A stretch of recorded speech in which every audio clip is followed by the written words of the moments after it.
আমি এখানে কোনো প্রভাব বিস্তার করি নাই, এবং আমি না যাওয়াতেও কোনো কেন্দ্রে কোনো ভোটই বৈধ করেনি ওরা। যদি করে সেটা ভালো, তাহলে অনেক ভোট বেড়ে যাবে, কিন্তু সেটা তো হয়নি। কিন্তু এটা প্রচারটা চলছে যে আমি যাওয়ার পর ভোটটা বৈধ হয়ে গেছে, কোনো কিছু হয়নি এরকম। সালেউদ্দিন ভাই, উনি গেস্ট ছিলেন, হোস্ট ছিলেন আমাদের মানব জমিনের জনাব মতিউর রহমান ভাই।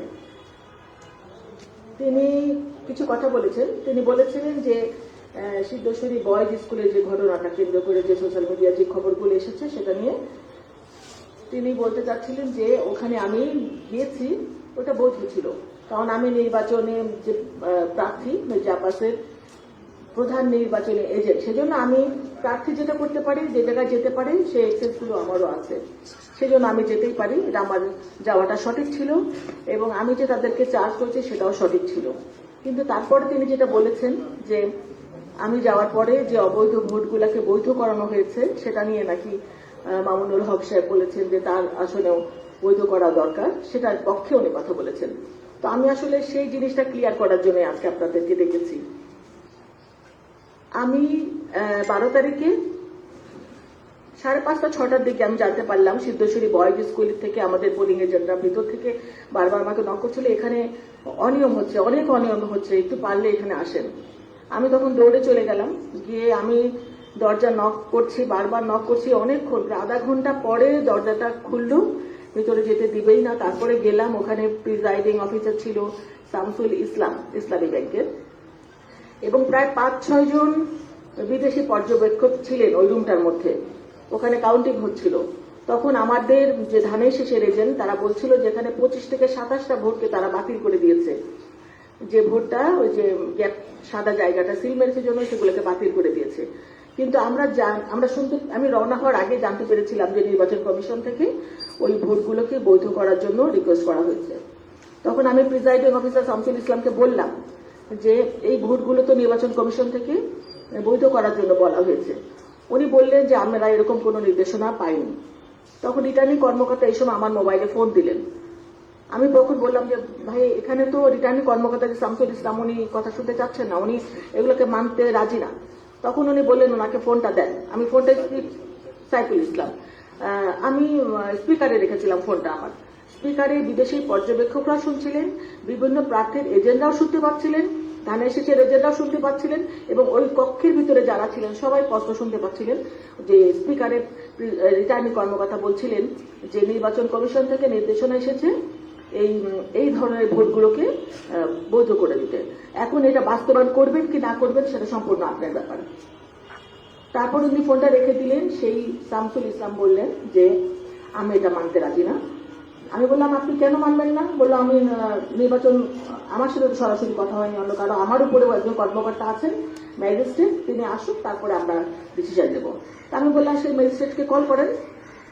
উনি অনেকবার কল করে বলে আসছেন। তারপর অনেকক্ষণ পরে সেই একজন মহিলা আসলেন ম্যাজিস্ট্রেট।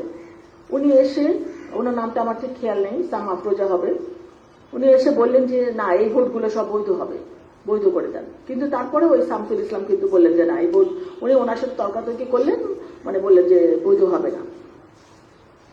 কিছুক্ষণ পরে ওই ম্যাজিস্ট্রেট তখন বললেন যে আমার আরেকটা জায়গায় একটা অনিয়ম হচ্ছে, আমি ওখানে একটু চলে যাই। তখন আমি বললাম যে আপনি এই জিনিসটা মানে সলিউশন না করে আপনি চলে যাচ্ছেন, তাহলে এটা কি হবে? তখন উনি বললেন যে আমি কিছুক্ষণ পরে আবার আসছি।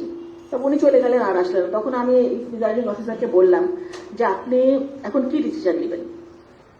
উনি বললেন যে না, আমি একদম সিএসি বা সচিবের সাথে কথা না বলে আমি কোনো কাজ করবো না, মানে উনি কারো কথা শুনতে রাজি না। তো ওখানে আমি তো প্রায় আধা ঘন্টার উপরে ছিলাম হয়তো। তখন আমাদের ছেলেপেলেরা যারা পোলিং এজেন্ট ছিল তারা বলছিল যে এখানে অনেক ভোটের ব্যবধানে আমরা এগিয়ে আছি, আর এই ভোটগুলো দিবে কি দেবে। উনি মানে আমার সাথে তর্কাতর্কি হচ্ছিল যে আমি বলছিলাম যে আপনি যেটা লিগ্যাল সেটা করেন, যেটা আপনাদের নির্দেশনা সেটা আপনারা মানেন। উনি মানবে না। তখন মানবে না, আমি চলে এসেছি। ওখানে কিন্তু একটা ভোটও ওরা বৈধ করে নাই, 25 থেকে 27টা ভোট। এবং আমার কাছে তারপরে 7:30-8টার দিকে ফোন আসছিল আমাদের পোলিং এজেন্টদের যে আমাদেরকে এখন জোর করে বের করে দিচ্ছে, লাইট অফ করে দিয়েছে, সিগনেচার নিয়ে নিয়েছে, আমাদের এখন আর কিছু করার নাই। এই সাইফুল ইসলাম সবাইকে তারপরে বের করে দিয়েছে, লাইট অফ করে দিয়েছে, এবং একটা ভোটও ওখানে বৈধ হয় নাই। তো যেটা সোশ্যাল মিডিয়ায় ছড়াচ্ছে যে আমি যাওয়ার পর ভোটগুলো বৈধ হয়েছে, আর তারপরে মির্জা আব্বাস নির্বাচিত হয়েছে, এটা ঠিক নয়। আমি আমি আমি মানে ভেবেছিলাম না, ভাবছি মানে এটা নিয়ে যে আপনাদের সাথে কথা বলতে হবে, এটা আমি আশা করি নাই। কিন্তু কালকে যখন আমি ওই চ্যানেল আইয়ের নিউজটা আমি মানে সংবাদপত্রে ওনার কথা যখন শুনলাম, ওনার নাম হলো ইত্তেফাকের সাংবাদিক সালেউদ্দিন ভাই, উনি বলছিলেন যে আমি গিয়েছি এবং আমি যাওয়ার পরে ভোটগুলো বৈধ হয়েছে, তাহলে অন্য জায়গায় ভোট কেন বৈধ হবে না, এবং আমি গিয়েছি, এটা রাইট আছে, এটা উনি বলছিলেন যে উনি গিয়েছে, ওটাও ঠিক আছে এবং ভোটগুলোও বৈধ হওয়া দরকার, এটাও ঠিক আছে। তো কথা হচ্ছে যে এখানে যদি বৈধ হয় তাহলে ওখানে হবে না কেন? তো ভাই আমি যেটা বলতে চাচ্ছি, কোনো ভোটই ওখানে বৈধ করে নাই। আর এইরকম প্রত্যেকটা কেন্দ্রে আমি তারপর বের হওয়ার পরে শুনছিলাম ideal school, Kamalapur girls school, অনেক স্কুল, আমাদের প্রত্যেকটা কেন্দ্রে 70টা 75টা 40টা 50টা করে ভোট এরকম করে বাতিল করে দিয়েছে। এই ভোটগুলোকে যদি বৈধ করা হতো তাহলে কিন্তু অনেক কয়েক হাজার ভোট আরো বেড়ে যেত মির্জা আব্বাসের। তো আপনাদেরকে ডেকেছি এটার জন্য, কোনো ভোট বৈধ করা হয় নাই। তারপরও আমি রিটার্নিং কর্মকর্তার অফিসে গিয়েছি রাত্রে 9টার দিকে এবং আমি লিখিত একটা চিঠি কমপ্লেন দিয়ে আসছি যে এই ভোটগুলোকে যেন বৈধ করা হয়, কিন্তু এখন পর্যন্ত সেটা করা হয়নি। তো আমি তো সেটা নিয়ে কথা বলতে দরকার হবে এটা আমি ভাবি নাই, কিন্তু কালকে রাতে যখন এটা দেখলাম, এত বড় বড় সাংবাদিক যারা, আপনারা সাংবাদিক, আপনারা তো ভুল করতে পারেন না, আপনাদের উপরে দেশ জাতি তাকিয়ে আছে, আমরাও তাকিয়ে আছি, আমরা ভুল করবো, আপনারা সেটা ধরে দিবেন। এখন আপনাদের ভুল যদি আমাদের ধরিয়ে দিতে হয়, সেটা তো আমাদের জন্য অনেক খারাপ বা কষ্টের জায়গা। আর এরকম সিনিয়র সাংবাদিকরা যদি না জেনে, না প্রমাণ ছাড়া এরকম কথা বলে, তাহলে অনেক জুনিয়র সাংবাদিক আছে, তারা কিভাবে শিখবে? তো আমি সেই জন্যই আপনাদের মাধ্যমে তাকেও আমি কোশ্চেন করতে চাই যে উনি যেটা বলেছেন ওটা ঠিক না, উনি হয়তো জানেন না, উনি সঠিক তথ্যটা জেনে ওনার কথা বলা দরকার ছিল যে ওই কেন্দ্রে নয় এবং কোনো কেন্দ্রে ভোট কোনো বৈধ করা হয় নাই। তো আমি যেটা বলতে চাই আপনাদের কাছে, আবারও বলছি, আমি গিয়েছি, এটা সঠিক ছিল, নির্বাচনী প্রার্থী আমি মেইন এজেন্ট, আমি যে কোনো জায়গায় যেতে পারি, আমি এখানে কোনো প্রভাব বিস্তার করি নাই। আমি শুধু বলতে চেয়েছি যে আপনি নির্বাচন কমিশনের নির্দেশনা আছে, আপনি কথা বলেন, কথা বলিয়ে দিয়েছি, কিন্তু তিনি মানতে রাজি হননি, আমি চলে এসেছি এবং কোনো ভোট ওখানে বৈধ হয় নাই, এটা আপনাদের মাধ্যমে জানানো। তো আমি এমন এমন জায়গায় সবে যে ইসলামী ব্যাংকের যে প্রিজাইডিং অফিসে দেওয়া হয়েছে, যারা যে না বলবে, না বলেন, নাটাও মানে লাউডলি বলার শক্তি নেই তাদের। তো তাদের এরকম মেরুদণ্ডহীন লোকগুলাকে তো কোনো প্রশাসন, কোনো ভালো জায়গা আসলে দেওয়া উচিত না। আমরা অন্যায় প্রতিবাদ করবো, ভোকালি করবো, আমরা দৃঢ় কণ্ঠে করবো, স্পষ্ট ভাষায় করবো যেটা অন্যায়, কিন্তু উনি যেটা করেছেন সেটা ঠিক করেন নাই। আর এই বড় বড় সাংবাদিকরা আমিও বলবো, আপনারাও একটু জেনে শুনে কথা বলবেন ইনশাল্লাহ। সবাই তো সমান হয় না, বড়দের দেখে ছোটরা শিখে, আমরা যদি বড়রা যদি ভুল করে তাহলে ছোটরা কি শিখবে, এটাই আপনাদের কাছে বলার ছিল।